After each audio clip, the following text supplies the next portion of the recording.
حدیث مبارکہ۔ یعقوب کے والد ابراہیم بن سعد نے ابن شہاب کے باقی ماندہ سابقہ سند کے ساتھ عمران سے روایت کی کہ انہوں نے عثمان رضی اللہ عنہ کو دیکھا۔ انہوں نے پانی کا برتن منگوایا، پھر اپنے ہاتھوں پر 3 بار پانی ڈالا اور ان کو دھویا، پھر اپنا دایاں ہاتھ برتن میں ڈالا اور کرلی کی اور ناک میں پانی ڈالا، ناک جھاڑا، پھر 3 بار اپنا چہرہ دھویا اور 3 بار اپنے دونوں بازو کہنیوں تک دھوئے، پھر سر کا مسح کیا، پھر اپنے دونوں پاؤں 3 بار دھوئے، پھر کہا،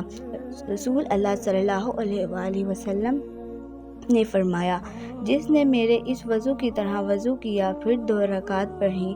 جن میں وہ اپنے آپ سے باتیں نہ کر رہا تھا، اس کے گزشتہ گناہ معاف کر دیے جائیں گے۔